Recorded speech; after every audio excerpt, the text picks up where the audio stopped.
There's no feeling more intense than starting over.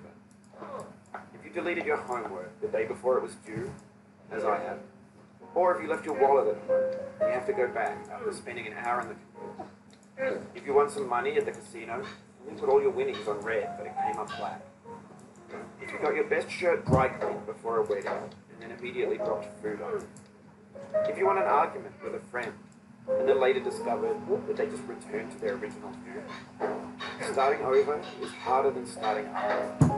If you're not ready for that, like if you've already had a bad day, then what you're about to go through might be too much.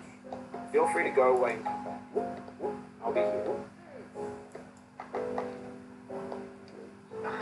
Alright, thanks for coming with me on this trip.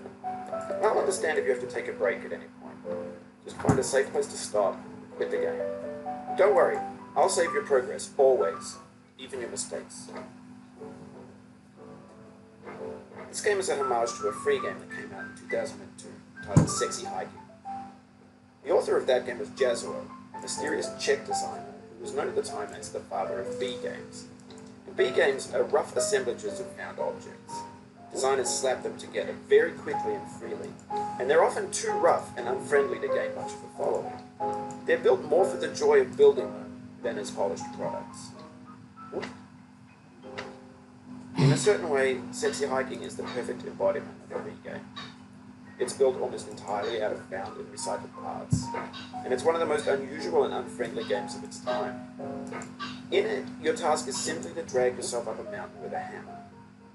That act of climbing, in the digital world or in real life, has certain essential properties that give the game its flavor. No amount of forward progress is guaranteed. Some cliffs are too sheer or too slippery, and the player is constantly, unremittingly in danger of falling and losing everything.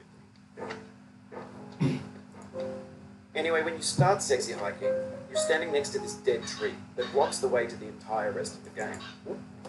It might take you an hour to get over that tree. A lot of people never got past it. Prod and poke at it, exploring the limits of your reach and your strength, trying to find a way up and over. And there's a sense of truth in that lack of compromise. Most obstacles in video game worlds are fake. You can be completely confident in your ability to get through them once you have the correct method or the correct equipment or just by spending enough time. In that sense, every pixelated obstacle in Sexy Hiking is real. The obstacles in Sexy Hiking are unyielding, and that makes the game uniquely frustrating. But I'm not sure Jazzuo intended to make a frustrating game. The frustration is just essential to the act of climbing, and it's authentic to the process of building a game about climbing. A funny thing happened to me as I was building this mountain.